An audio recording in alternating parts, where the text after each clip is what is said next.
बीच में स्थगन हुआ, व्यवधान उपस्थापित हुआ। आज वह बाबा बैद्यनाथ की प्रेरणा से फिर से शुरू हुआ। निश्चित रूप से यह उनकी ही प्रेरणा है, उनकी ही कृपा है कि आज पुनः यह कार्यक्रम शुरू हुआ। मैं आप तमाम लोगों से और खास करके देवघर के लोगों से एक अपील और एक बात जरूर कहना चाहूँगा। ईश्वर की आराधना का एक माध्यम संगीत भी है और ईश्वर संगीत के माध्यम से भी अपनी आराधना का एक मार्ग प्रशस्त करते हैं।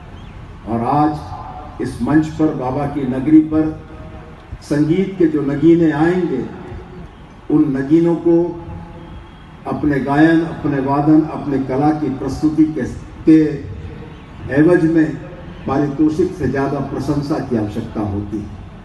पारितोषिक तो सरकार से शायद मिल जाएगा, लेकिन इस ऊंचाइयों तक पहुंचे कि इस मंच पर परफॉर्म करने के लिए कलाकारों के मन में उत्कंठा और लालसा हो।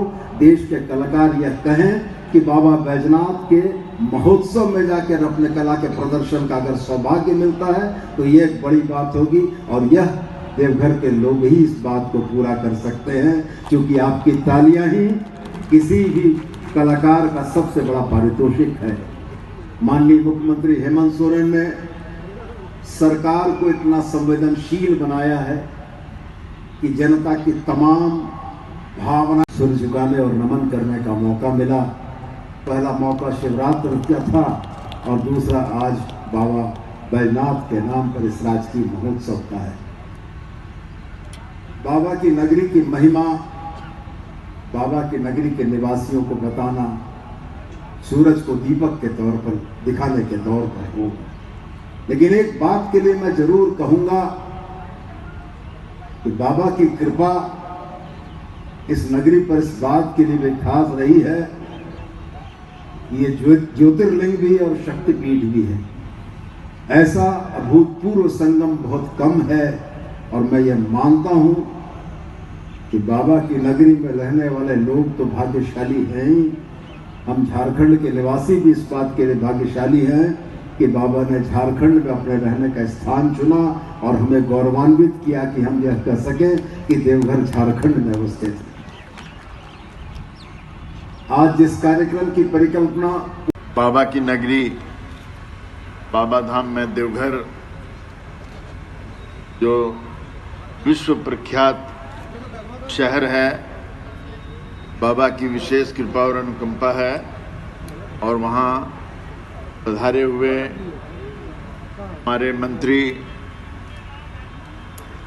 झारखंड के संदीप जी, सोनू जी और सांसद दुमका, विधायक देवघर, कमिश्नर दुमका, उपायुक्त महोदय, जिला परिषद की अध्यक्षा देवघर और सभी पदाधिकारीगण, पर्यटन नगर विकास मंत्री सुदीप सोनू साहब, इस कार्यक्रम में पहुंचे हुए हमारे माननीय नलिन सोरेन साहब, इस कार्यक्रम में पहुंचे हुए सारहट के विधायक माननीय उदय शंकर सिंह उर्फ चुन्ना सिंह जी, इस कार्यक्रम में चढ़ बढ़कर हिस्सा लेने वाले देवघर जिला के उपायुक्त विशाल सागर जी, इस कार्यक्रम में पहुंचे हुए हमारे दुमका कमिश्नरी के कमिश्नर साहब, इस कार्यक्रम में पहुंचे हुए देवघर जेएमएम के जिला अध्यक्ष संजय शर्मा जी, इस कार्यक्रम में पहुंचे हुए जिला परिषद के अध्यक्ष किरण कुमारी जी, इस कार्यक्रम में पहुंचे हुए हमारे एसडीएम साहब, इस कार्यक्रम में पहुंचे हुए देवघर जिला के सभी गठबंधन का सरकार बनने के बाद पुनः बाबा बैद्यनाथ नगरी में बैद्यनाथ महोत्सव का पुनः शुरुआत हो रहा है। यह पहले भी 10 वर्ष पहले से भी स्टार्ट हुआ था, बीच में बंद हो गया था कोई कारणवश, लेकिन माननीय हेमंत सोरेन जी जो हमारे इस राज्य के मुख्यमंत्री, आज इन्होंने जो पहल किया है पूरे राज्य के लिए, या बाबा बैद्यनाथ के दरबार में एक जयकारा लगा दें, बोलते बाबा बैद्यनाथ की।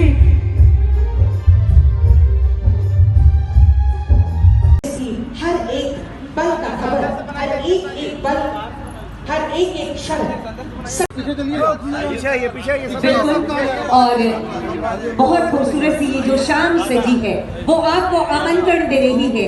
ये शाम जो कह रही है कि आइए और इस महोत्सव को बड़ा बनाने में आप अपनी सहभागिता निभाइए। ये शाम आपसे कह रही है और ये मंच सज्जा के लिए मंच डेकोरेटर से मैं निवेदन करती हूँ, जल्द से जल्द मंच हमारा तैयार करें सांस्कृतिक कार्यक्रमों के लिए।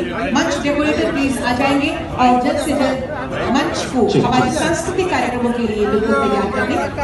तुरंत अब हम शुरू करने वाले हैं और हम निवेदन करते हैं जो भी हमारे श्रद्धालुगण हैं, जितने भी वो सभी आ जाइए।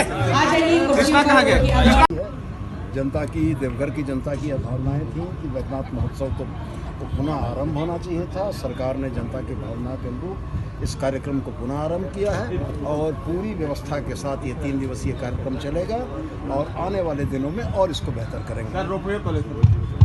रोपवे की मांग यहाँ के तमाम जनप्रतिनिधियों की तरफ से की गई है। मैं निश्चित रूप से जनप्रतिनिधियों की इन मांगों पर विचार करते हुए यथाशीघ्र इसका निर्णय लेने का प्रयास करेंगे। सर समाज की सर कब तक आपकी आने आ रही है सर? होली से पहले होली पहले। हाँ, माननीय प्रभारी मंत्री ने सदन में वक्तव्य दिया है और सदन में दिए गए वक्तव्य के आलोक में हम ये कह सकते हैं होली से पूर्व इस राशि का भुगतान। सर बजट सत्र में बीजेपी कह रही है सर कि सत्ता पक्ष जो है मनमानी कर रही है, उन्हें बोलने का समय नहीं दिया जा रहा है। सर क्या कहेंगे सर? सदन की कार्रवाई आईना है। यदि आप झारखंड विधानसभा के टीवी को देखते होंगे तो आपको यह स्पष्ट दिखेगा कि जो गलती 5वीं विधानसभा में भारतीय जनता पार्टी के लोगों ने लोकतंत्र के उस मंदिर के में की थी, आज उसी गलती की पुनरावृत्ति वो पुनः कर रहे हैं। 5वीं विधानसभा में उनके द्वारा की गई गलतियों का दंड, मंच पर थोड़ा सा साउंड अभी बंद रखेंगे, झारखंड की जनता ने 25 से 21 पर ला कर दिया। अगर जनता की अपेक्षाओं के अनुरूप सदन में आचरण नहीं होगा तो आप यकीन जानिए 29वें दहाई का आंकड़ा भी भारी होगा। सर ये अबुआ बजट कही जा रही है सरकार के द्वारा, लेकिन विपक्ष कह रहा है कि बबुआ बजट है, इसे इसमें 700 करोड़ का कटौती किया गया है इस बार पिछले बजट के अपेक्षा में। माने हम अपने पत्रकार मित्रों से भी एक बात का जरूर आग्रह करेंगे कि अगर कोई सवाल आप करते हैं विपक्षी दलों के कहने पर तो निश्चित रूप से आपको भी उसका मूल्यांकन करना चाहिए।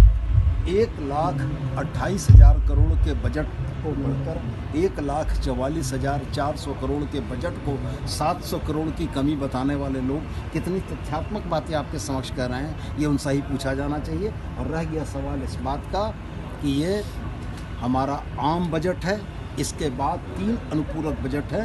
राज्य सरकार को जब जब आवश्यकता प्रतीत होगी तब तक वो अनुदान के अनुपूरक मांगों को मांगकर जनता के विकास की गति को उसी गति से दौड़ाएगी। ठीक है, थैंक यू।